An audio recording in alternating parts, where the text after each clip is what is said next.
Oh, so hello, this is Mike here again. Now, this is my thesis on nature. I've kind of rehearsed this a few times, and basically, it's kind of hard to put in a nutshell what it is. That's why I got a whole bunch of pictures on my screen here to get through the intro topic.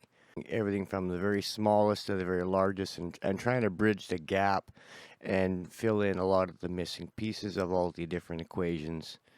Um, Again, I think it's because I don't have a formal education of sorts. I've learned everything that I've learned just on my own through mostly and so anyway, enough about me. So let's get into this. First thing is, I got a few questions. I'm really inquisitive. So my a few questions that led me on this quest were here on the next slide. So when I learned in the original textbooks, atoms were these little balls, and ions, and neutrons and protons in the center. And then I found out later that there's something else, and my intuition was always there that it's not. That's still not it. There's still more to it than that. I couldn't get past that. So, and I look at these. And I look at these shells and this idea they have of these electrons, and it just doesn't make sense why they would be the way they are. Because in my mind, when I look at an electron and I see these shells, I wrote there n squared times 2. I wrote there n squared times 2. So what that is, so the first shell of the electron has 2 electrons on it. So that's 1. 1 squared is 1 times 2 is 2. The second shell is 2 times 2 is 2. The second shell is 2. So 2 squared is 4 times 2 is 8 electrons.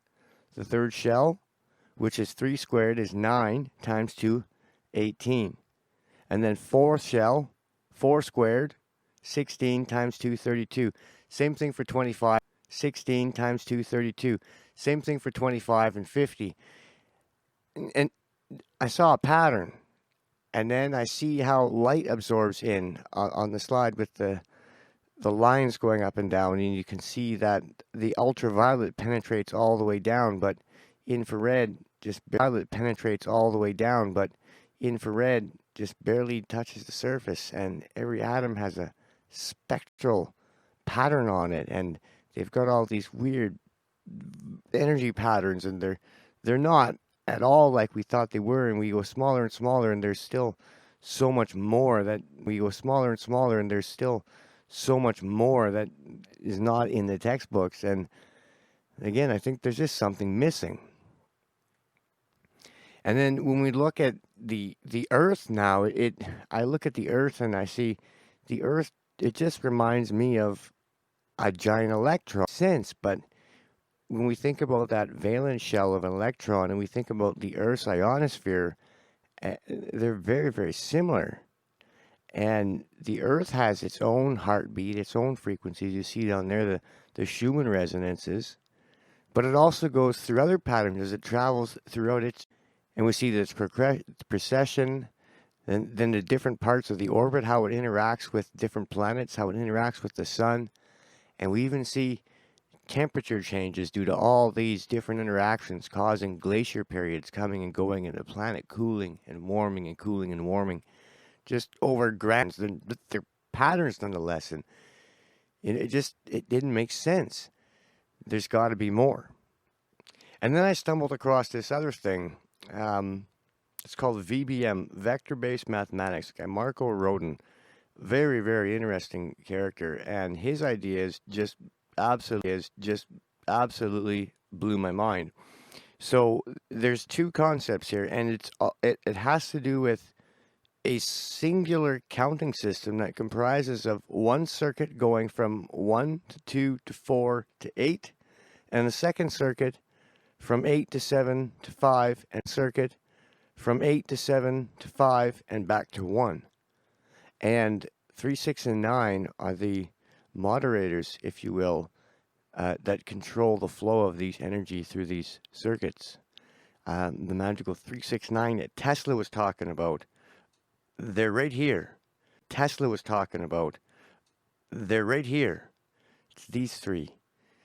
How they control their gates that control the flow of information through these very simple, basic, normal numbers, 1 to 9, but used differently. In this pattern, I've started to count. So 1, 2, 4, 8, but then we go to 7, and 7 has to be broken down. 16 is 1 plus 6, and that equals 7. 32, the next one, as we double. 3 plus 2 is 5. 64. I'm not going to go through this, but you can see for yourself as you keep repeating, and even for multiplying numbers. 2 times 2 is 4, times 2 is 8, times 2 is 16. 6 and 1 is 7. It repeats and repeats and repeats. And I go, why? That just doesn't make sense. Some kind of underlying logic here that I'm missing. And then it goes even further to take these number patterns and plot them on a grid, lay them out, and it creates this beautiful pattern. And we see that what would be frequencies, or would look to be like physical representations of waves. And we take those same images and we overlay them and twirl them around into a torus shape. And from the top, here it looks exactly the same pattern as on a sun tree. And this is from the top down, looking at the center point. So we see this beautiful geometry. But if we look at it from a different angle, and we see it's totally different. Now it looks like almost the infinity symbol. And there's a larger 1 to 9 that they're apart, just like our decimal system. And it just gets smaller and smaller and smaller. And if we take a look at those layers and imagine that they represented frequencies of expanding magnitude, it would look something like this. How they get larger and larger. And we can see that they're just getting bigger and smaller. And they can go infinity. And this exists, and this is nature. So it just leads me to ask, why? And that leads me to the very first of the topic. Is quantum logic. And it boils down to logic. And that's why I love this picture, because it's got the 1 and the 0 wrapped up in infinity. And that's the question of logic at this moment in time. The question of logic at this moment in time. How do we do it? How do we get 1 and 0 to jive with this infinity of the quantum world? So when we look at our traditional ways of handling things, again, we're going to be going straight to logic here. We're going to be going straight to logic here.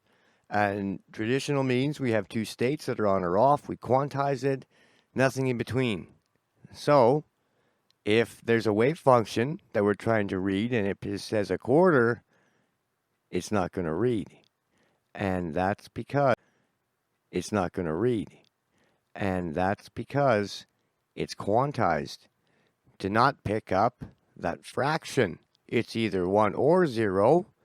And the new fancy new way of looking at things is to say it's a quantum operator now, and it does AND. It's a quantum operator now, and it does AND. It'll do AND 0, so it can be 1 and 0 at the same time. And that's okay for computers, but it's not really truly quantum logic, because you still don't pick it up. It's still got to be a 1 and or 0. It's still got to be a 1 and or 0. Because it ignores everything in between. So what we need is a new logic. Quantum logic says everything has infinite potential. And if we are going to quantize, it has to be at the Planck scale, which is the smallest unit of measurement in the universe, because that's the only way you can quantize. And the expression is through ratios, through probabilities.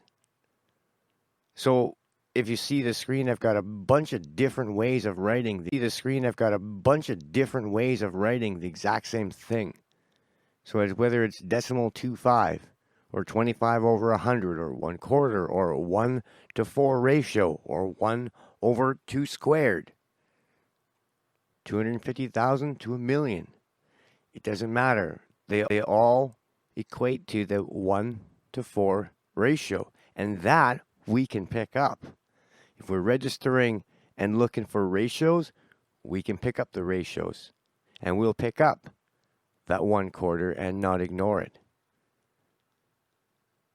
So, with that being, when I read an article about Isaac Newton, who discovered the theory of gravity, well, the bubonic plague. Well, not the bubonic plague, but the plague was going on nonetheless. And he sat down in his home and he thought about all these things and came up with the theory of gravity and light. And these all came to the exact same ideas, the exact same things. And you know, Isaac, I think it's time to rethink a lot of those ideas in light of the new science and technology that we have available to us now that allows us to take that extra bound. Well, there's only 10, so it's not that many, but these are the same symbols, the same stuff. It's just I'm calling them different names to break the status quo, to break your chain of thinking, and to help you see things in a new light, to understand their. So the first thing we're going to talk about, and we're going to get in depth on all of these, I'm just going to give you a bird's eye view, some definitions of what things are. So there's Graviton, which is denoted by the symbol I, and that is dark energy. And this is what gives us the Higgs beta boson, which is denoted by the large E. It is dark matter. And this dark matter bonds to graviton and gives rise to the scalar field and white holes and entropy. Astrological, astronomical, cosmological, quantum mechanical. You people are going to really eat that up and enjoy that. But that is out there. That's far away from anything to do with us. And those two bonding create something called hadron, denoted by the symbol pi. Bonding creates something called hadron, denoted by the symbol pi. And very, very explicitly related. All of these are explicitly related to their exact, actual counterparts in the real world of physics. So everything will jive in our current understandings.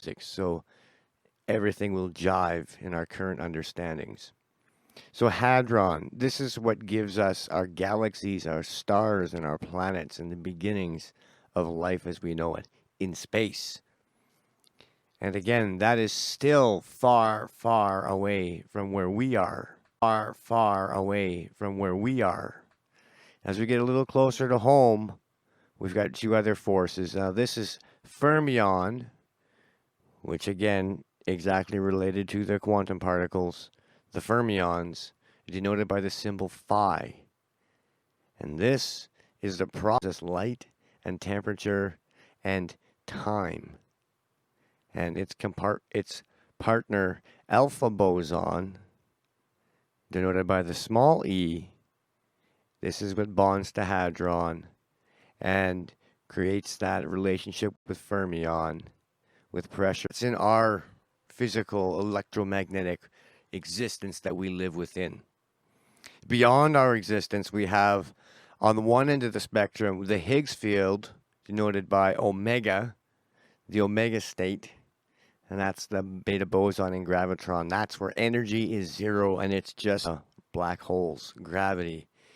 And on the other end of the spectrum, we have the scalar field, denoted by theta, and that's a relationship where they're on the other end of the spectrum where there's no mass and it's just pure energy, just absolute energy. And how we read these things, absolute energy. And how we read these things, how we register some of the scientific terminology we're going to use is going to be what's known as a quantum state, denoted by delta. And the state, we're going to look at two particular things, and we want to look at the quantum at two particular things, and we want to look at the quantum, and I use quantum because we're going to get into how that plays out as opposed to traditional or classical computing and measurement styles. The quantum pressure and energy environment is surrounding whatever we are referring to, which is a fluid dynamic. And then the other aspect is the phase, which is a crystal dynamic, and we're going to get into that a little bit later as to what exactly these environments and these phases are. Most famous actors, if you will, of the entire process is the quantum note, denoted by the lambda symbol, which is denoting any single state of any singular thing, and the quantum chord, denoted by the sigma, or the counting of stuff. So there's either one or many. Very simply because one will have its own singular thing by itself, but when it interacts with other things, that's when we start to see some real dynamics. And that leads us into further, we're going to go, because they're the most basic. And again, this is our one.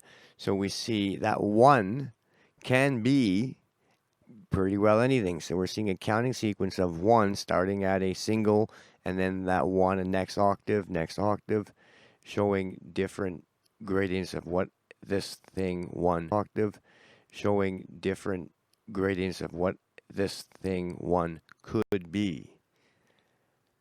And to take it from a broad scope and looking out from far, I'm going to look at this picture, the transit of Mercury, 2019 November. The transit of Mercury, 2019 November. And just take a look at it for a quick second.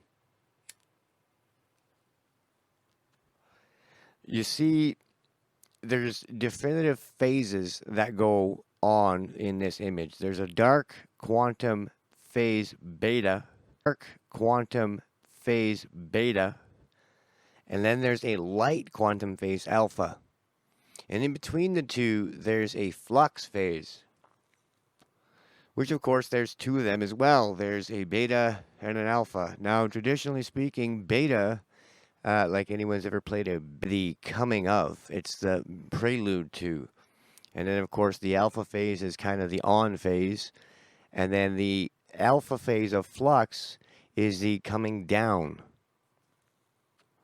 So as you can see, there's a wave on the screen, but it also denotes a wave coming kind of out of the screen. Central Brazil would be the peak node of that wave coming out. And you can visualize that right on the screen. But this concept here of having these overlapping waves just slightly off gives us a really good, a very clean visual. That's what we're the higher side up. We have to remember that at all times the Earth is constantly being bombarded by radiation from the sun.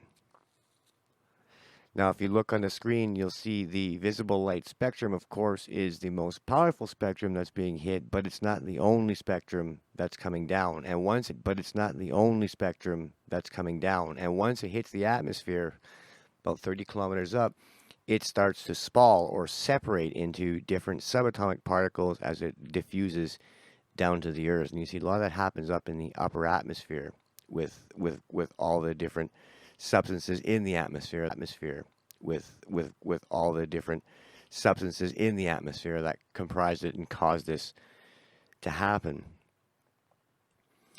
And on the next slide, we're going to kind of taking the same concept of how things can be broken down and look at it in a more musical sense.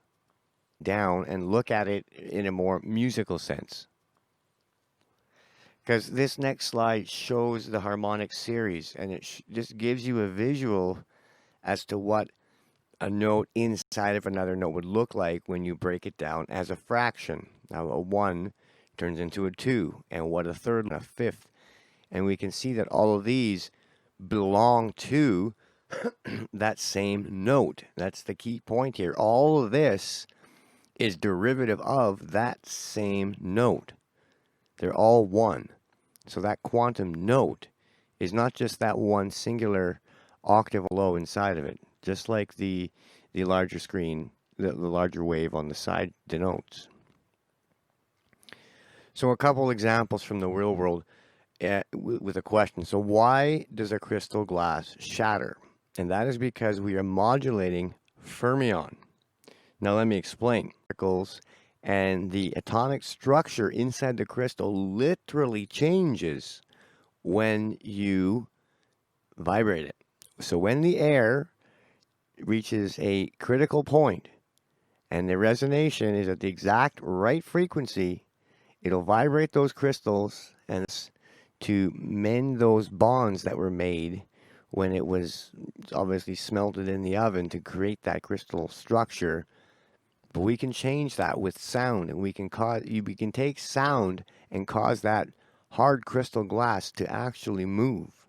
Now, too much, of course, it shatters and it'll stop, which it does in its dormant, resting state. But that's all due to the properties of quartz crystal and the geometry of alpha boson. And that goes back to what we were talking about with the crystal dynamics, the crystal structure of the thing. An example we're going to go with is just a TV. So I got some parameters laid out just to give some very simple basic math on this. So a quick calculation. I'm not going to actually do it. It's not really 100% accurate. It's theoretical for the most part. So we look at it as it has about 2 million pixels on the screen, and each pixel is about 1/4 of a millimeter square. So that means that there is 124 million pixels that have to be updated every second. And of those pixels, each one, so there's 2 million of them, each one of those 2 million pixels can have a potential of over 16 million colors. Now, the question I want to ask is, how many color combinations, which is the state of that screen, how many different states can that screen potentially be in? Do the combination of that. So 16 million, 2 million times. If you try to put it into a calculator, run a permutation on it, you're just going to crash the calculator. It's unfathomable. But the quantum note is that state of the screen, that entire image, what would be a picture on the screen is a singular note. But it's comprised of over 16 million different colors. It's a very, very interesting concept. Now, to give you a little bit of a visual of this and some of the science behind it, we're going to look at the states of matter and how when you increase the energy, the particles start to separate. And as once they reach a certain point with enough energy, the particles literally break apart, and that's how we get plasma. So that's how the original plasma TVs were made. And as you can see in the top, the noble gases, each one of the noble gases,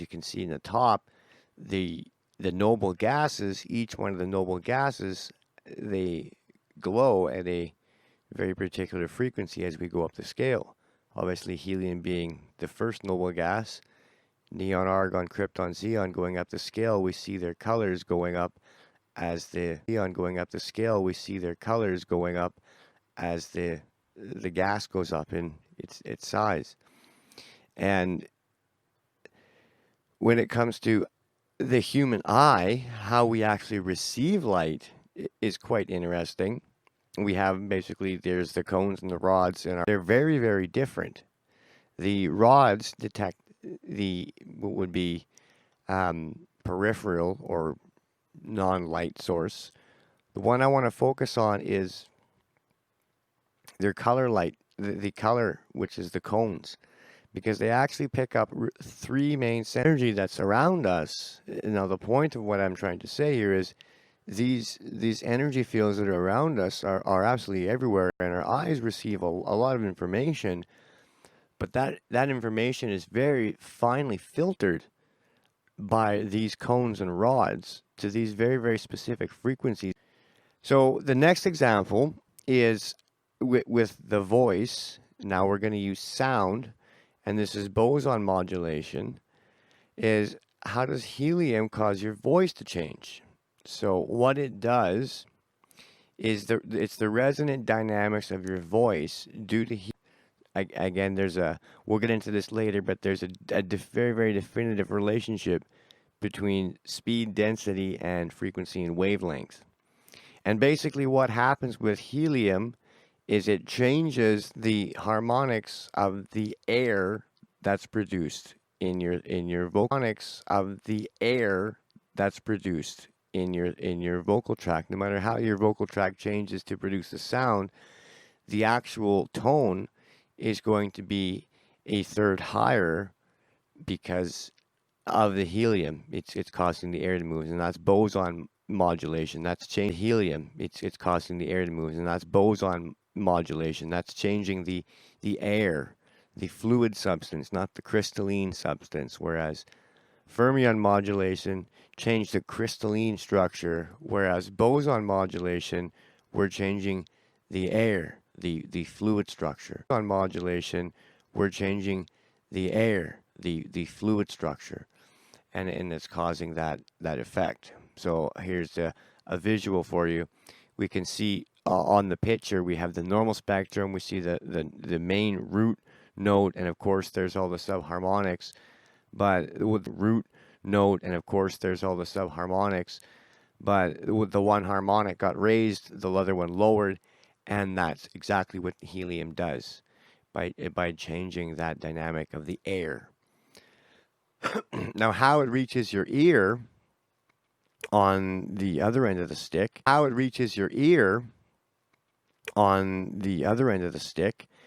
is your ears, now again, exactly the same as the eyes, they're tuned, but instead of having the rod or the cone that receives, we have this, it's a cochlea, which is basically like a shell. And what it does is it picks up the higher frequencies at first, well, picks it all up, but as the sound travels down, it starts to pick up the frequencies through little tiny hairs that are kind of embedded inside that bone structure in the center. And those little hairs are what in your color vision for your eyes, which is why I drew the reference. So very, very interesting science about the body. So now to continue on, let's do a noise profile real quick. So imagine you're driving down the highway, and we've got some road noise there. Specifically, we're going to add the temperature because it's going to affect the tires, it's going to affect other factors in the vehicle and the road. The humidity factor, we're going to add the wind, we're going to add the condition of your tires and your mechanical structure of your vehicle, if any systems are running like the air conditioner or your fan. But you get the point. The noise profile of all the different sound that's happening in your car, when it reaches your ear, it's all going to be coming in very different ways. You're going to hear each one of those tones is going to come as its own. Each one of those tones is going to come as its own independent thing. But your ear picks it up and creates it into what would be a uniform sound, a Fourier transformation to one solid understanding. But it's actually not a singular thing. Solid understanding, but it's actually not a singular thing. And that's what I'm trying to get at. So unlike photons, though, this is where this is going. Your ears receive a very different form of energy in a very different range of frequencies. Now, mathematically speaking, speed of sound, range of frequencies. Now, mathematically speaking, speed of sound, we see it right there, 343 times 10 to the second power, whereas the speed of light is 3 times 10 to the 8th power. So there's a state difference there of 10 to the 6th. That's a 1 with 6 there of 10 to the 6th. That's a 1 with 6 zeros on the end of it. Now, what that translates to is, because at those high energy levels, they're not really dealing with the air anymore. We're getting closer to dealing with on the plasma level, which is why the waves appear to be closer to dealing with on the plasma level, which is why the waves appear to be more transverse. When we start getting lower frequencies, they start getting bigger and heavier and denser. They start getting affecting by the air at the lower speeds, which is sound. We call those longitudinal because they do induce pressure. Which is sound. We call those longitudinal because they do induce pressure as they travel through the air, longitudinal waves. And that is a very, very key difference, which is why your ears and your eyes are tuned to very, very different frequencies. And your eyes are tuned to very, very different frequencies. So, speaking of receiving signals, we're going to carry on to carrier signals. So what is it, and why do we need to know them? What's their purpose? So a carrier signal, why do we need to know them? What's their purpose? So a carrier signal is basically any medium that we can use to transport information. Consider it like a highway. Now, carrier can also mean the vehicle on the highway, but I'm concerned specifically here with the highway because it gives you, that baseline for what I'm calling constructing and deconstructing modulation. So that means getting off and on the exit ramp. That means getting in a car, getting on a boat, getting in an airplane.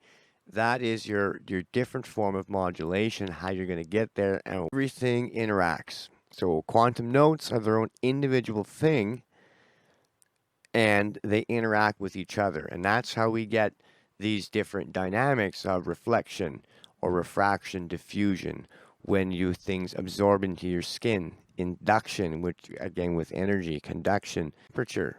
The air is a carrier. Of course, it has pressure. We also have humidity that gets carried moisture. So we can see these carrier signals are pretty much all around us. We're just really not really thinking about it.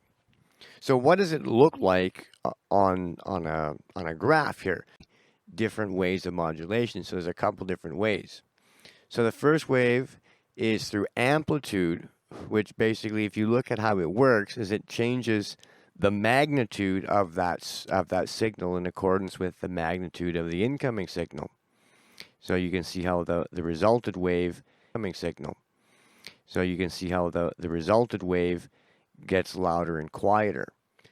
Whereas frequency modulation is very much working like a longitudinal wave versus that transverse type adjustment, whereas this will change the frequency. And as you can see, the frequency change denotes the highs and lows of the magnitude. It increases the frequency where the highs are and lowers the frequency where the lows are. And that's a longitudinal type of adjustment.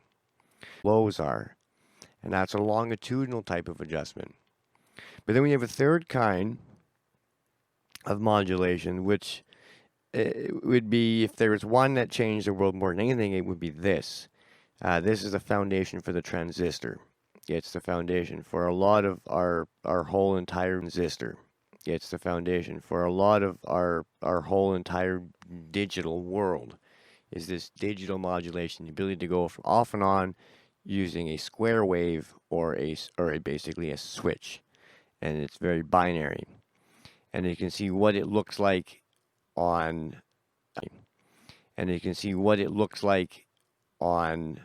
the final result. If it was a little more it could look like square waves depending on the setup. But for this example, you can see it gives very clearly where the ones and zeros are. They're very different frequencies. So it's kind of a hybrid of the ideas. And then the fourth kind which is a much more robust and a little more harder to grasp, is phase modulation. Now, this is looking at understanding the concept that waves are their geometry, and by affecting their geometry, we affect a lot of how they function. And it acts very much the same as these other carrier waves do. So we can affect, and if you look at the pictures there, the shape of the wave, which affects geometry, and that's going to come up here, is because modulation is a big fancy word, and basically what it means is it means to maintain equilibrium, to restore order, to maintain order, communications, and all the changes needed, conductors, capacitors, and transistors. And it's also done biologically through peptides, enzymes, and proteins. So these are the tools that we have. And how they do it is very simply by manipulating signals and individually, and their relationship with other signals kind of as a result. You get one or the other, and that's what happens. So an example of this, the most basic one I can think of, is the very micro phase modulations that take place. So the very, very micro adjustments that take place in the limbic region. So the very, very micro adjustments that take place in the limbic region and the prefrontal cortex region of your brain is where your heartbeat is determined. So you have one saying fast, speed up, the other one saying slow down, and they have an array of chemistry attached that follows this pattern. Array of chemistry attached that follows this pattern of these two systems, and it creates what we call heart rate variability. It's a big burgeoning kind of new science, but the key is that we can modulate this heart rate variability. We can control that by harmonizing our breath, because the breathing is connected to as kind of a through a feedback loop, that the breath is interjects into this to allow these systems to communicate, and allows us to change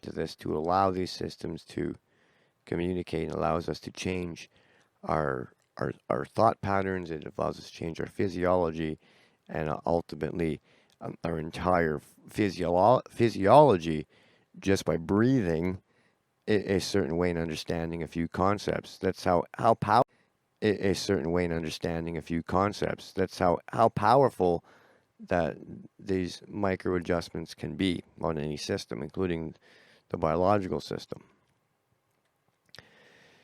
So that leads us right into quantum chords. Now, this is the potatoes of it all. Quantum chords. Now, the way I have this picture laid out is on purpose, very intentional, the way the relationships are between the different pieces of the puzzle here. Now, again, it's all on purpose. So you'll see there's the two E's up below. There's a relationship between the three items at the bottom. So fermion, graviton, and hadron. And you'll notice there's some geometry above them, and that's not random chance at all.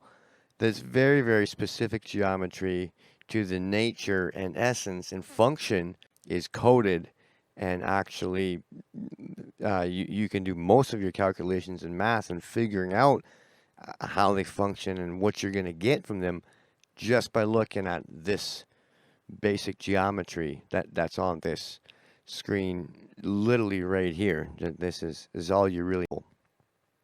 But we're not going to go at the basic level. We've got to really get into this. So we're going to do a little bit of a visual here. You can see I've got the moving little thing. It's kind of representing a strand of DNA.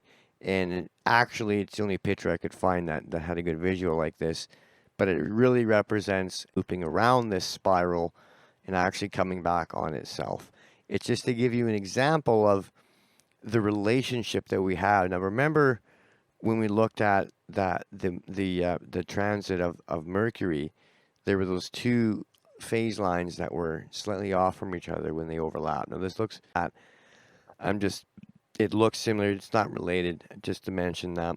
But what this does show is that hadron is, for all intents and purposes, the definition of the arrow of time. And when we like to think of hadron as something to do with a circle, like the symbol pi has to do with a circle, but the symbol pi has got nothing to do with a circle. It defines the path of this energy as it travels along its pathways, whatever pathways it happens to be on. It's its pathway. And the other two lines are its pathway. And the other two lines are representing the reality that we have a relationship between these two bosons. And as hadron follows its path, the bosons will accordingly be affected. The bosons will accordingly be affected. And this is what we call quantum entanglement. And this is how it happens, is because of this. And of course, Graviton is underneath all of this as the box unto itself. Again, that's this as the box unto itself. Again, that's the cube that we referred to in the last slide. But this just gives you kind of a little bit of a visual. Now we're going to get into a little more math, a little more technical, but right straight to the point is we have here. Straight to the point is we have here. Let's start from the left to the right. On the left, there's the mathematical formulations for all of the different operators. I guess I'm still trying to think of the words. Different operators. I guess I'm still trying to think of the words. This is all brand new. So they're all there, and they're all again categorized. You can see I, pi, and phi are together. And that's kind of very important, as the two E's, the bosons, are a modulating force. They're effective, and the other three are the ones that are the energy carriers, which is a very key point to this whole understanding. But that has the mathematical formula there. Their associated geometries, and I put a very, very, very special picture on the side. So most people, it's just a basically overlay of all the different platonic solids, the 5 platonic solids we have here, overlaid onto a symbol known as the flower of life, all in one shot. Now, this symbol, if there represents the ultimate of divine intelligence and knowledge being contained within this one symbol that gives rise to these 5 elements that give rise to everything in our entire universe, stems out of this simple design. And the first place we acknowledge quarks inside the protons and neutrons, surrounded by a fuzz of energy. And that is the very same energy we used to think was electrons, but we realize it's energy. And we have a, you can look at this, and we have a, you can look at this and look at it in a very intuitive way, and we can see in here that the graviton, is the binding force. We can see the I binding the gluon that binds the. We can see the I binding the gluon that binds the quarks together, and the beta boson inside being that triangular force that holds them in that shape, in concert with graviton. That's the bonds we talk about. In concert with graviton. That's the bonds we talked about at the beginning that create those strong bonds. And we're going to get into that a little bit later, but this is just a very good visual to give you a clear understanding of how this of how this actually looks in the real world, because it's a very abstract concepts here for the most part. A lot of it is. So moving on, we're going to get into a little bit more math. Now, a very interesting point here. Get into a little bit more math. Now, a very interesting point here. 1 to 3 times 10 to the 8th. So 3 times 10 to the 8th obviously is the speed of light, but that 1, 2 defines the relationship between frequency and wavelength, or space and time, or energy and density. These two concepts, as we are representing as pi and phi, also known as fermion and hadron, they have a chiral, which is inverse proportional, equals placeholders. So we count them in the log scale, right? Which is why we've got the tens. It's much easier to count. So if the 100 is our baseline, we can see where we start. And there's that relationship going up, stepping up. As we go up and down the scale, we can see one goes up, the other one goes down, and it maintains. And another way of looking at this visually now is right here, we've got the electromagnetic spectrum overlaid with our new concepts kind of embedded. So on the bottom, it shows on the far right, the farther right we go, we're getting cosmic. And on the quantum side, we get farther and farther, smaller and smaller, and hotter. And it just keeps going both directions. And in the middle, we've got these there's the Higgs scale, and then there's a scalar scale, and right in between the Higgs scale, and then there's a scalar scale, and right in between there's the 0 point, which is where pi and phi and I exist. And that's the point of time. That is literally now, this moment exists right there at that point in time. But we can see right there at that point in time. But we can see pi right in the center there is online with the frequencies. Again, that's our time aspect. And we can see that the time, it just keeps getting longer as we go to the left. It keeps getting longer as we go to the left. We go to the right, it gets shorter and shorter and shorter. It gets longer as we go to the right. And if we look at phi on top, and again, that's fermion, and fermion is our actual detectable, and again, that's fermion, and fermion is our actual detectable, the radiation that we can actually detect, the radio waves, the light waves, and we can see those getting smaller and smaller and smaller as we go to the right. And it's got the overlay of the different sizes of where we, and it's got the overlay of the different sizes of where we are, and the visible light we can see is just a little sliver there for our eyes, and our ears would even be there too. There's just a tiny little sliver that's really not even on the scale. But that's a sliver that's really not even on the scale.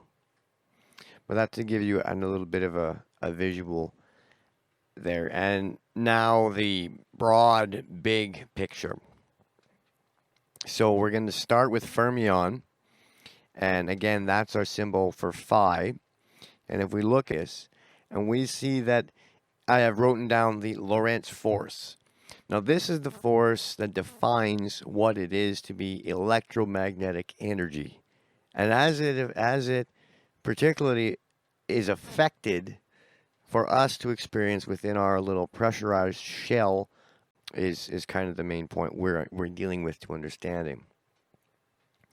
And then we have the alpha boson, which is up top at the very, very far end, pushing out mass and space and mass and space. And that's the Pascal force, the force that modulates fermion, and that generates the weak bonds in chemistry that make big, large molecules together. Because you got to remember, there's no big molecules in nature. They're all after the fact through these type of bondings that generates this extra mass. They're just done with weak bonds.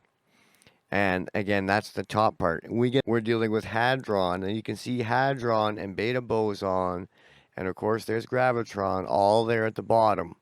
And they're all there in the subquantum realm. We only have fermion and boson up here that we're dealing with in our day-to-day lives. But down there in the quantum world, all three of them are all tangled up.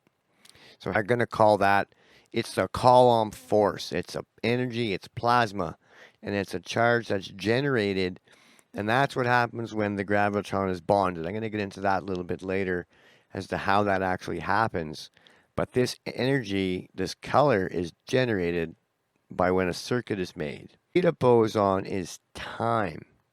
Now, this is basically using the van der Waals forces that create the strong bonds.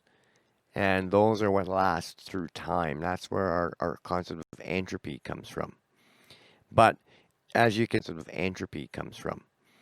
But as you can see, the weak bonds are made by alpha boson, and the strong bonds are made by beta boson.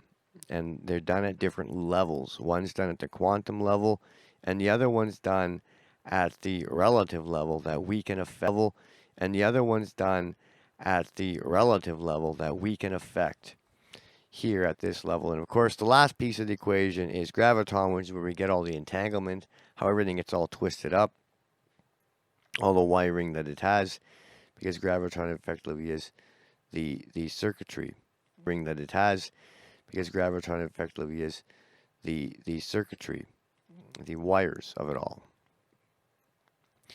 Now, graviton, let's get into that.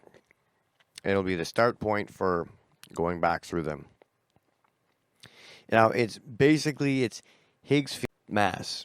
So it's a lattice, it's a structure, it's invisible, but we can observe it, and we basically call it the interstellar medium. It's dark matter, and it gives us that foundation that we have to build space and time out of.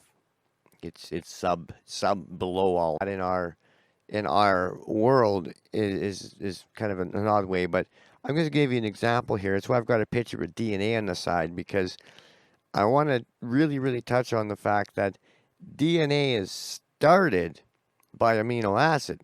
It's the key. ATP. ATP, none. We take ATP, we break it apart, and we use it. So from that, we get something called nucleic acid, which is DN acid. It's dinucleic. I'm going to call it nucleic acid. And that is transcribed with a RNA. So, and that product, once we get the acid and the sugar combined into a new acid, and this acid we call amino acid. So we've got this base substance that builds up this other one, and this is our substructure we're referring to, so acid.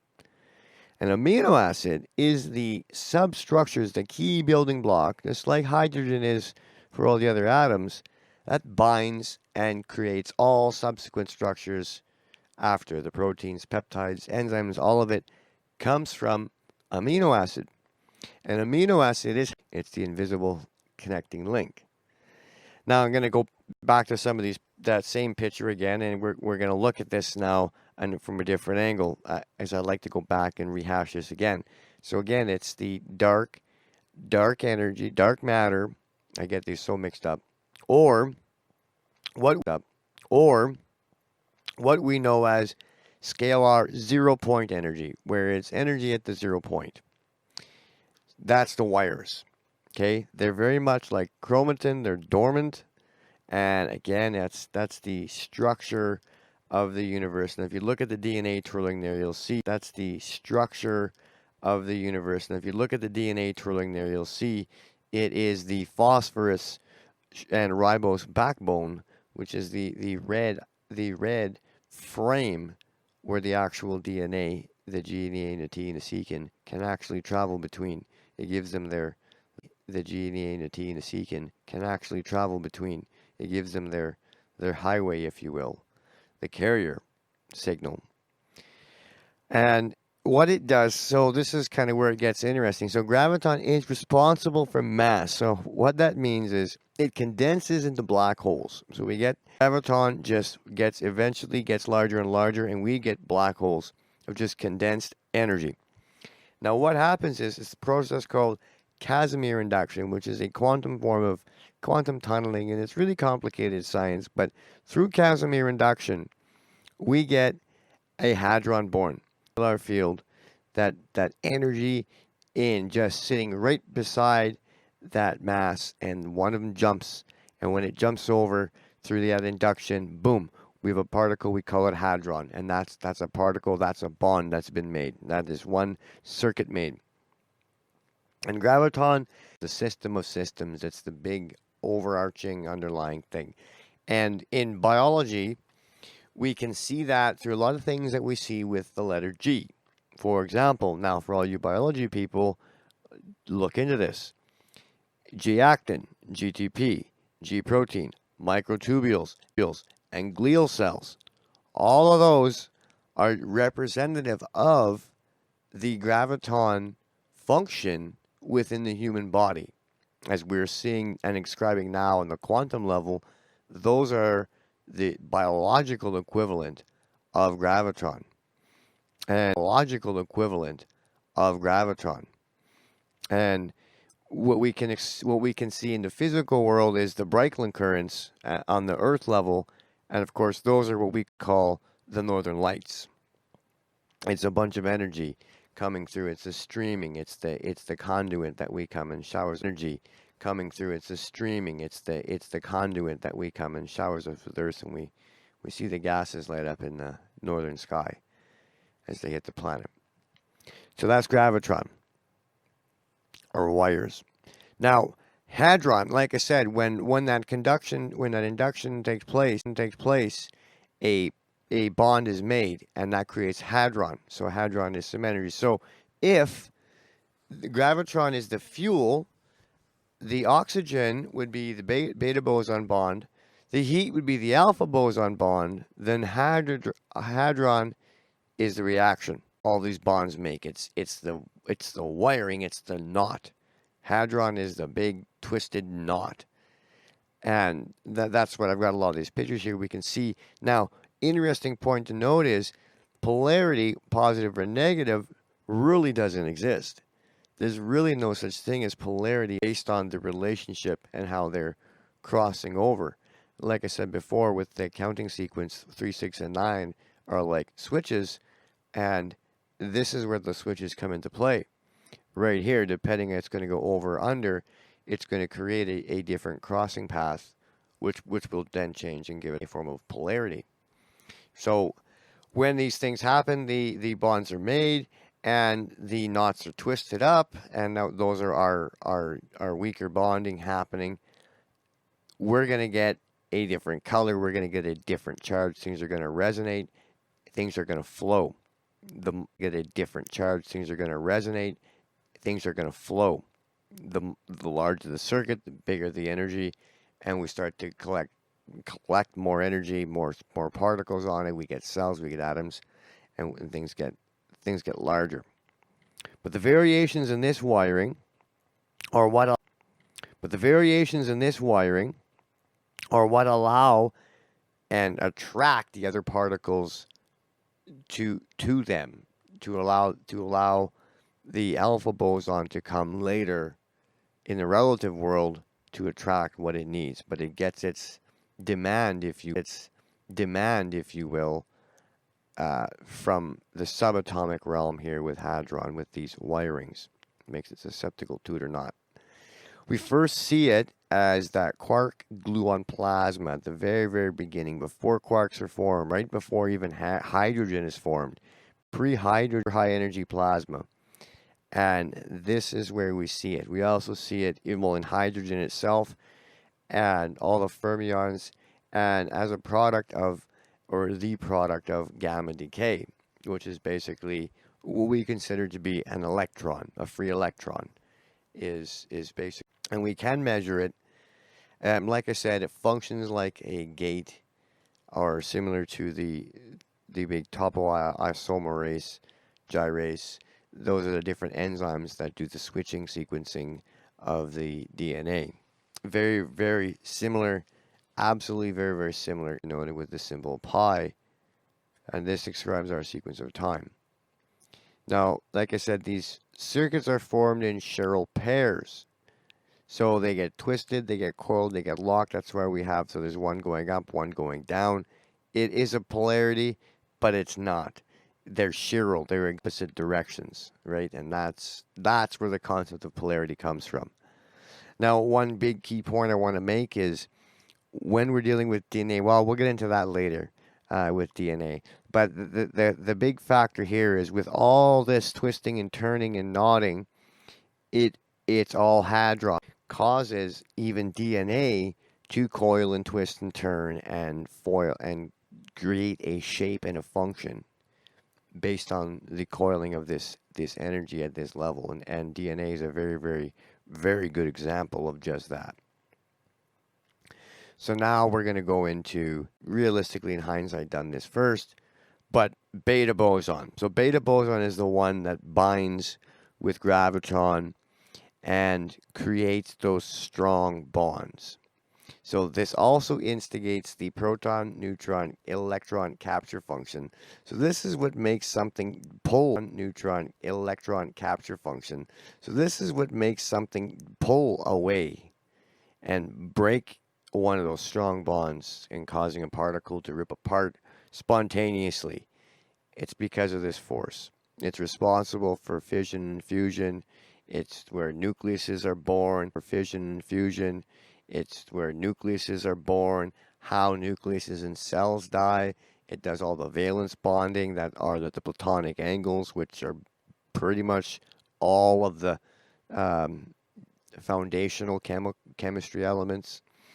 All their strong bonds and elements. All their strong bonds.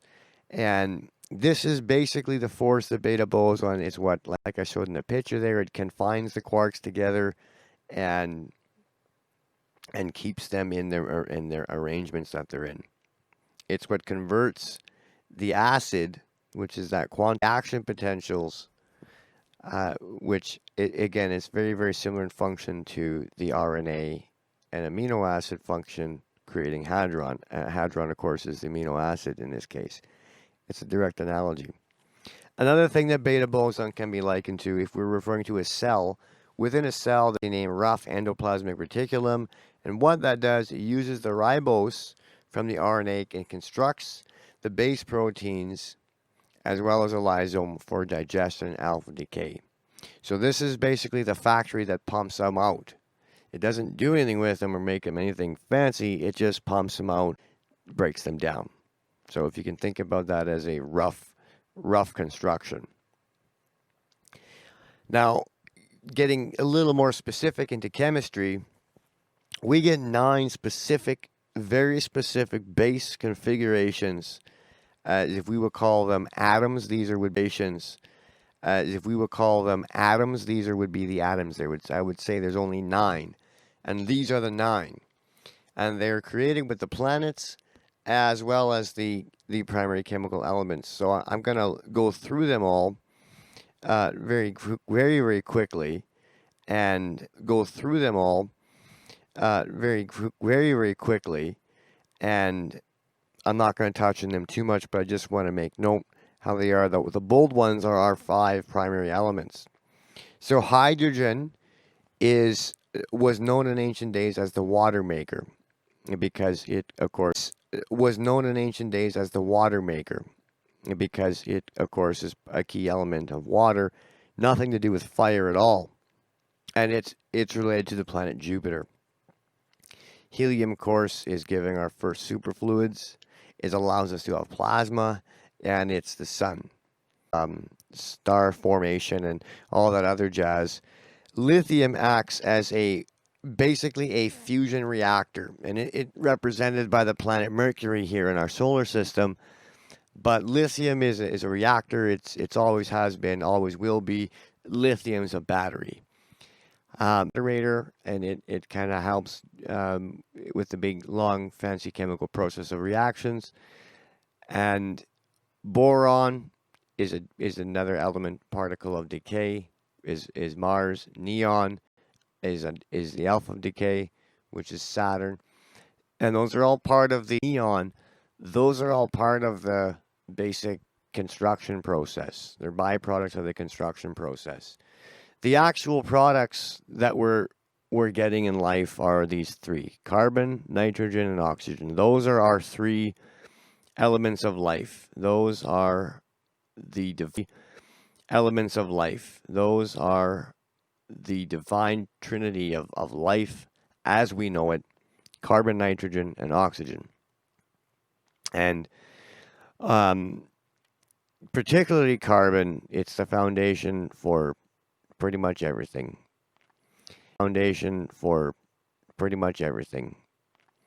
And the beautiful picture I love on the side, how we on the side you can see very, very clear relationship between the different forces at work within the atomic structure. And that's just a very simple helium atom. Atomic structure. And that's just a very simple helium atom in kind of a hybrid of modern and classical interpretations. But we are getting better with things. So alpha boson now is a wonderful slide because I love the way this picture, it's a sieve. Everyone knows what a sieve is. It's what breaks things down into smaller and smaller, finer particles. It originates from the core dense bodies, whereas the Earth, right down to the atoms. And it's a field that goes around, and inversely opposite as we go out from energy to mass. It gets pressure on the outside, pressurizing as you get farther away, and energy as you get closer. And the harmonics propagate out from the center, and we get these increasing layers of density. Very, very, to get farther down into the more energetic, finer grains. Whereas boson wants to pull things up and to be into mass. So there's constant battle between fermion and boson pulling up or down through this sieve of the electromagnetic spectrum, if you will, quantum understanding of the realm. And as you can see, this is how all of our energy states are sustained and why we have all these different forms of decay as the different states of life travel and interact with each other. So, and these compounds are the second batch which are made. Now, this is the alpha boson. So the first 9 were the beta boson compounds. These second 9 are the alpha boson compounds. So these are silicon, sulfur, iron, chlorine, potassium, magnesium, sodium, calcium, and phosphorus. So the absolute essential building blocks for life. Without these 9, life literally couldn't exist. They're the fuel. They provide most of the fuel and power for all life to exist, particularly magnesium and phosphorus. Now, if we look at the pitch, 65% oxygen, which when we see a little bit of picture later, you'll see why that's very, very interesting. Our body is 65% oxygen. But regardless of that, once we get into the physical, into the Earth here, on the Earth itself, we get more compounds that are made. And again, it just keeps getting more to see things like feldspar and ammonia and chlorophyll, methane, ozone, carbon dioxide. And then in the body, we have ribose and glucose and insulin, amino acid, actin, and ATP, and all these compounds that are made from these original and secondary 9 atoms that have been created. That basically about sums up how that functions. It's like, now, going back to within the cell, we had the endomatic reticulum that was like the factory pumping out basically the blueprints saying we need this one, this one, this, and this, and the blueprints saying we need this one, this one, this, and this, and this, and this, and this. And then it goes from there to the next part of the cell, which would be the alpha boson side, where it takes the rough pieces and now it further organizes and arranges them into follow-on compounds. And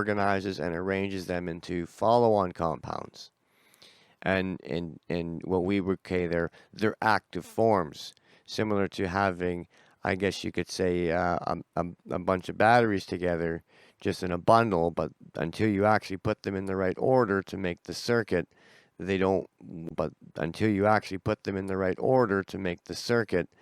don't work.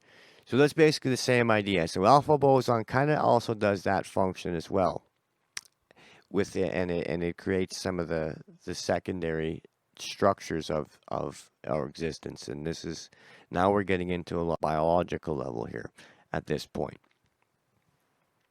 So now we'll introduce you to its compatriot is the word I'm looking for, which is known as fermion, also with the phi symbol. Now this one here is that other piece of the energy. This is sun through the atmosphere, and it's just the energy vibrating all around us. So with alpha boson, these two, like I said, there's a dance between the fermion and boson. They're in a constant dance.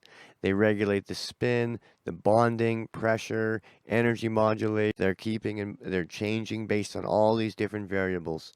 And fermion is just bounding with potential as to what it could possibly do or be. It's just, it's so far to understand, because it can be just, it could be anything that we can. It's I'm kind of getting lost here with that. But to really hone in here, I want to take a key point away here is this, is most of that light is coming through. Most of that energy, the bulk of it, most of that energy, the bulk of it, which if we were which we are going to do, and we should be doing, is in probabilities. And the probability that fermion is in the visible range is very, very high, and it's got a lot of important factors in the visible range is very, very high, and it's got a lot of important factors in the visible range. So that's one of the more powerful foundational roots of this energy is there, and we can get into that a little bit later. This is just introducing the concepts for now. So now that we've got all of them introduced, we kind of have a basic idea of what they are. Now it's kind of like, now that we know what they are, well, what is all this fantastical data that I keep talking about? What does it actually look like? How do we make sense of it? So what it looks like, if we chart it, normal charts, but I want to take a spin on these charts a little bit. So we're going to look at hydrogen for a quick second, and we notice on the graph on the left, that as the temperature increases, the volume increases. Okay, so as we talk about, you increase the pressure, you increase the space. They follows a very clear and distinct line. It's very, very clear, and there's a pattern there. Well, look at B. We've compared it with other substances as well, and noted that they all too show very, very similar signs of change. Of course, they're all going to change, and they have their own definitive, unique rates. So how would that look if we wanted to look at that all together? It'd be pretty complicated. We're going to get into that. But like I said before, our body is 60 into that. But like I said before, our body is 65% oxygen. So take a look at this. Starting up in the top corner, I have carbon dioxide, water in the very top corner. We have water in the very, very top. Below it, we have hydrogen, and to the right, in the very, very top, below it, we have hydrogen, and to the right of it is oxygen. Now, I want to just quickly take a note at hydrogen and oxygen for a quick moment, because let's look at hydrogen first. So we see that it's got a very unique curve. Beside it is iron, and iron has a very opposite curve, with even the internal geometry of the crystal is almost opposite. So hydrogen and iron are very, very opposite to each other, are even opposite as well, which is quite neat that they've gone through a full rotation of something.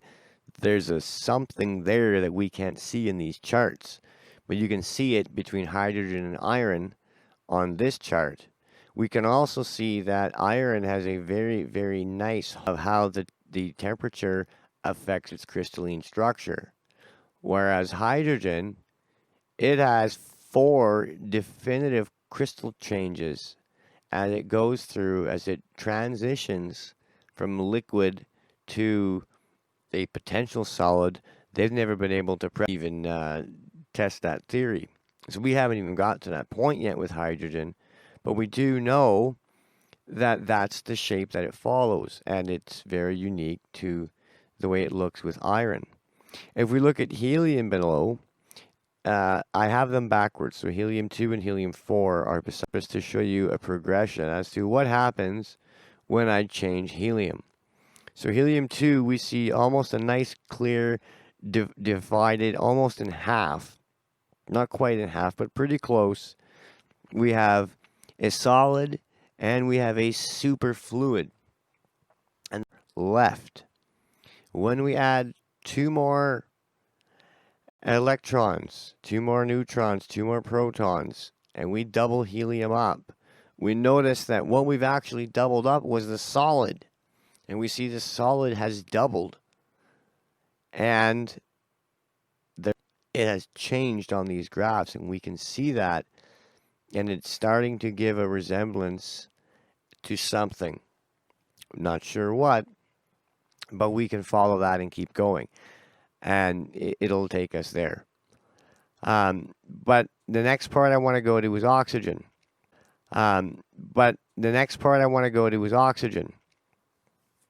If you see that oxygen at the very, very top, it's got a nice, flat, clean, perfectly horizontal green line. And that's a supercritical fluid. And that supercritical fluid kicks off at just around body temperature. So that means that in our bodies, oxygen transforms in the air to a supercritical fluid. It's not a solid liquid or a gas. It's a special liquid or a gas. It's a special state of matter. Supercritical fluid. A very, very interesting concept to read up on if you're so interested in that. And now the next thing I want to go to, this is the last one with all these crazy graphs. The only reason I got this one on phase, when we talked about the beta phase, the flux phase in between, how we have that here even with the quarks. It's very, very evident at the quark phase because we've got the plasma on the very high side, very high pressure, high temperature side. And as it condenses down, there's almost a barrier. We can see that barrier that it has, that valence gap, in order to actually condense into the actual hydrons and the hadrons that actually create hadron. But it has to come from that plasma, which is there, and you can see that clearly in those charts. But now neon, you see neon is actually would be the pinnacle of perfection of a noble gas. Based on this chart alone, we see those nice clear horizontal lines between solid and liquid, perfect temperature gradients, and it also has a perfectly perpendicular triple point, critical point, where the supercritical is a very beautiful diagram to show an exactly perfect relationship. Now, the last point I want to touch on here with this picture is with carbon. Now, we can see in here that it can be a diamond and a bunch of other different things, getting down to graphite. But what those between diamond and graphite, there's 2 subphases. Now, there's those beta and alpha phases I was referring to, which they're calling metaphases. But it's basically diamond, some graphite, to being mostly graphite, some diamond, and then to graphite. So it just changes and slowly evolves, and it's a crystalline structure, and we can see as it transitions through the different pressure gradients. On the scale, you increase the pressure, through the different pressure gradients.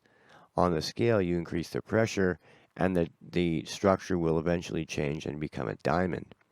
Increase the temperature on carbon, however, and it will vaporize. Now, very interesting to note that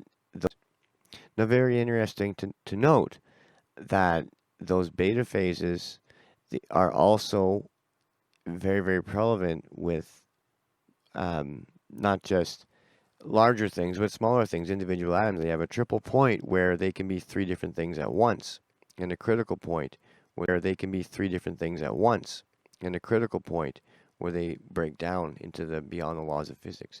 They already have these things in existence. It's just a matter of plotting them onto graphs that actually make sense, because these are only showing us tiny fragments of a much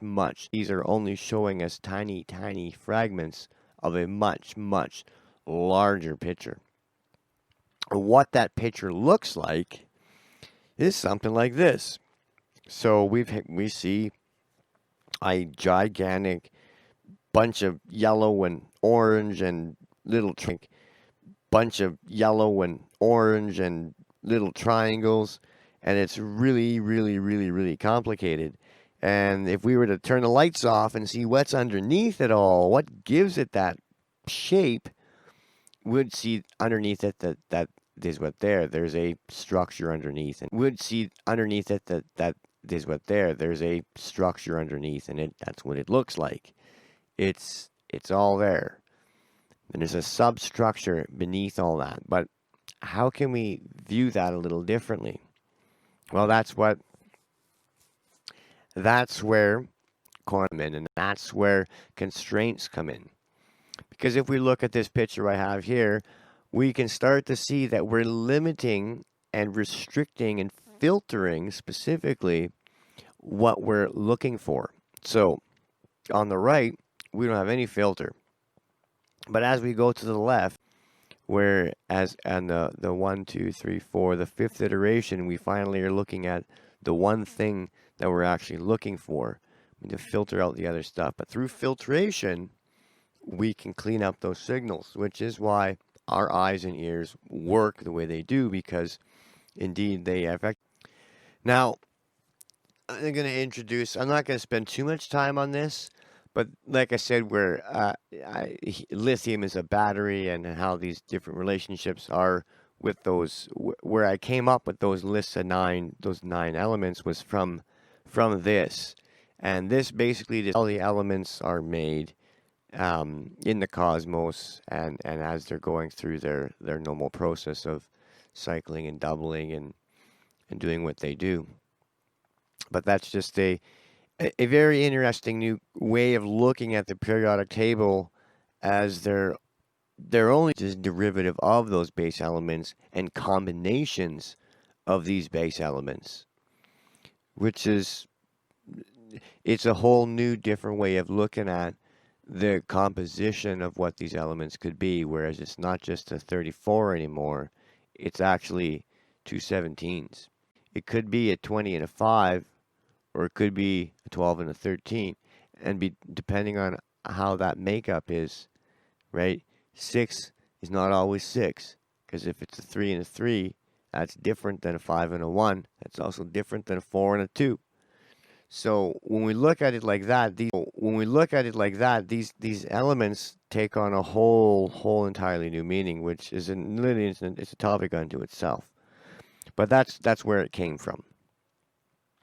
So now let's get into the one of the bigger topics here is the actual quantum language itself, because it is bigger topics here is the actual quantum language itself, because it is a language unto itself. It's very well, there's not a lot to it, but it's a different way of thinking more than it is really anything else.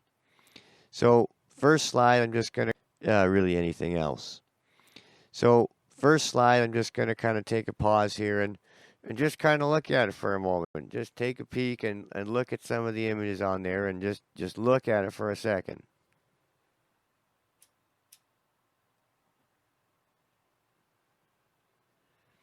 Same ones as before.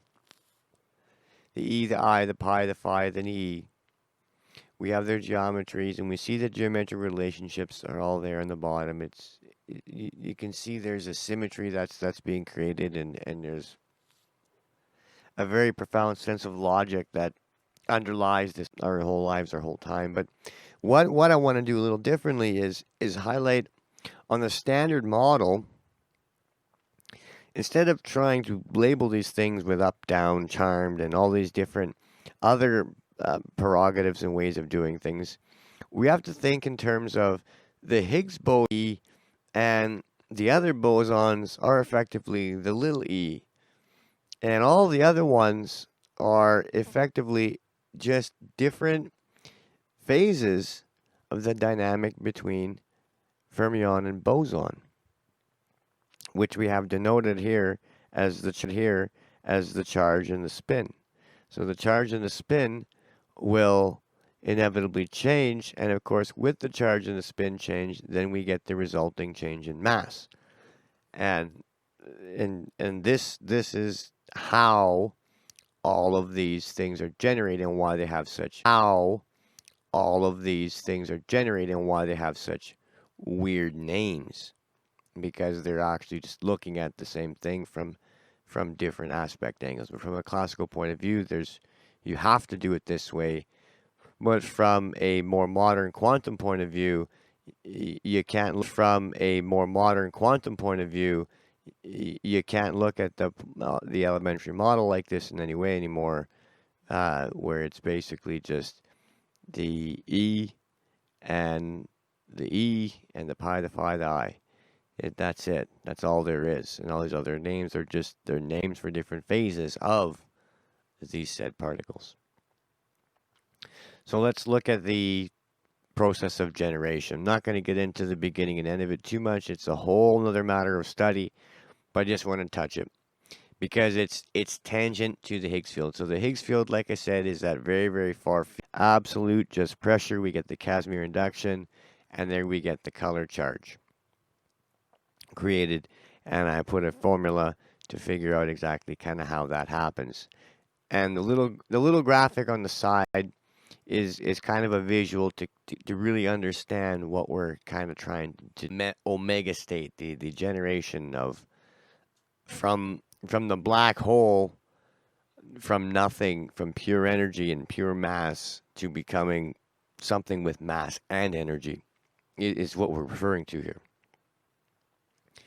So then the first generation, which I'm going to call quantum sparks, was the original name of the presentation, is where hadron, fermion, and alpha boson are the most fundamental particles. They create basically everything. And this is where these get created, but this is actually also a two-phase process. This is where these get created, but this is actually also a two-phase process.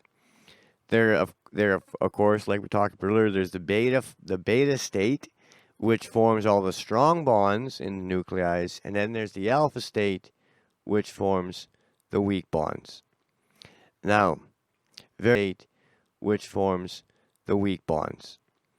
Now, very important to note that the electrons are just simply representative of the charge. That's it. The shell is a harmonic series, and all the gluons are the graviton. They generate the protons and neutrons. That's what creates our balance. And everything, all of that bonding, it is all based on the octet rule of 8. So that's another issue into itself. But there is a rule, and it's called the octet rule. And first generation. The second generation, which we're going to call the gamma state, and to visualize that, I got a little visual here. So we're talking about here where we're actually from the nucleus, out of the atomic nucleus to the actual atoms, where we're now in the relative world. This is where we can actually measure it with a microscope. This is not quantum anymore.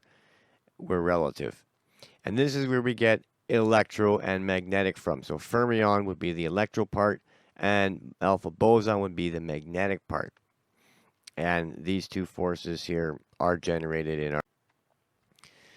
And the third generation, which of course is the higher level, higher energies, off the charts for our mass and energy scale. This is going right into theta, and that's when we get the conduction that takes place in the black holes. And this is the inverse. This is where this is where all the energy is pushed to black holes to create them in the first place.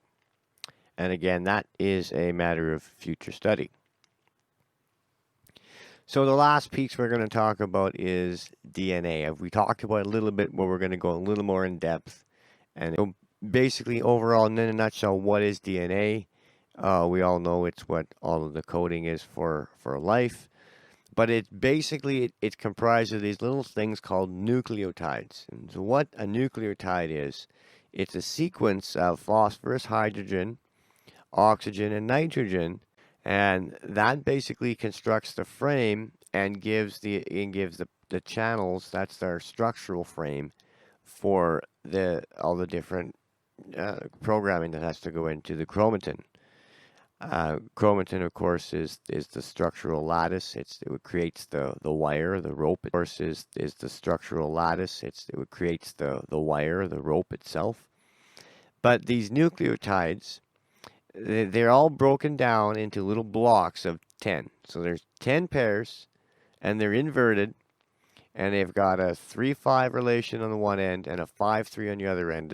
They've got a 3-5 relation on the one end and a 5-3 on the other end to terminate start and stop of each gene. So they know where the start and stop are. They're broken down specifically this way, and they've got 4 phases of expression, namely AT, TA, GC, CG. There's the 4 variables that they can be based on the 4 different substances that make them up. Now, in addition to that, there's another thing we need to know about called a histone. And these are little proteins, and these control how the DNA little bundles. So the first 4 of them bind together, create a cuboid called a nucleoid, and then 8 more bind together, following that octet rule again, forming an octamer, which is a hexagonal structure. And these structures are repeated throughout the DNA. A lot of little things to just mention that the isotopomerase, that's an enzyme, and what that does is that hooks and unclips, and again, acts like a gate, like the 3 and the 6, and it twists and rearranges the windings. So if it goes positive to negative, if it's flipped, and reverse the coiling, so it can be unwound. And of course, ATP is our source material that we get all of our building blocks from, the phosphorus, particularly the phosphorus and oxygen, from that ATP. And then there's a peptide at the end that modulates and controls how the RNA works. A peptide at the end that modulates and controls how the RNA works and what it copies. And that's the promoter gene. So these are all there. We're going to get into pictures of all that right here, see what they look like. So there's a promoter gene. And you'll notice at the end, there's a coding region. That's the only place they code it. When they code the DNA, it's just that one region. The rest is there to place they code it. When they code the DNA, it's just that one region. The rest is there to control and give it some framework. But this is it. So this is a broad scope view, just to give you a kind of a bird's eye view of what it looks like. So there, it starts off, there's our bird's eye view of what it looks like. So there, it starts off, there's our double helix there. It's 2 nanometers in diameter, which is 1 nanometer per side. And they go into histones, creating what they call beads on a string. And they're all linked together. And then those beads on the string, nucleosomes, then they get wound up in fiber into the 30 nanometer, which are the nucleosomes. And those the nucleosomes are the first 10 nanometers, and then those get coiled up into the 30 nanometers, and then they get coiled up again tenfold and from that they get supercoiled and create the chromosomes. And this is what they do when they're packing up. When the DNA's got to pack up, it does that. And just a little bit of a detail here. So we can see those nucleosomes. They call that's the beads on a string. So what those look like is they're mini little flowers of life. So you've seen I've got a zoomed in of one there.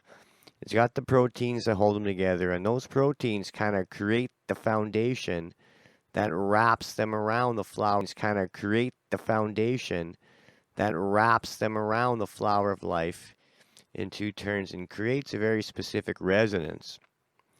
And then from that, those coils are then further wrapped around. There's the octamer right in the center of the screen to create another. There's the octamer right in the center of the screen to create another, almost an energy pathway, which you can see that energy pathway being created. And of course, that energy pathway spirals down and gets coiled again and again, creating a series of nested octaves of creating a series of nested octaves of would be an energetics powerhouse if they were going to use for power. But it just creates a nested series that's very, very tight, very, very compact. And that's for packing. When it's not being very, very specifically, it has to be exactly 10.5 base pairs per turn. If it's not that, it can't be transcribed from the RNA. So that's where those topomerase comes in, and the gyrase, these little enzymes come in. So that way it can be at the exact right base pair per turn, at exact right frequency. When it's at that frequency of coiling, it can be unwound and it can be read and transcribed, and that's how basically all of the enzymes and proteins are made. And of course, at the bottom, transcription process, there's a very unique procedure that takes place that divides a cell in half. And them little tiny little blue things that you see are called microtubules, which are the exact same things that connect all of the nerve cells together. Same things that connect all of the nerve cells together, which I find very, very, very interesting. But that's kind of on a side tangent. So from this point, once the DNA is cycling through and the RNA is transcribing and it makes its things, again, the RNA, again, it just does like that thing. Again, the RNA, again, it just does like that thing, the rectoplasmic reticulum, endoplasmic reticulum in the cell. It just is the factory, and it just pumps out the stuff. And it has to go from there as just a basic sequence. It has to go from there as just a basic sequence, or like not even a sequence, just a raw number gets put into a sequence, and then from that sequence, it gets translated and becomes an actual structure.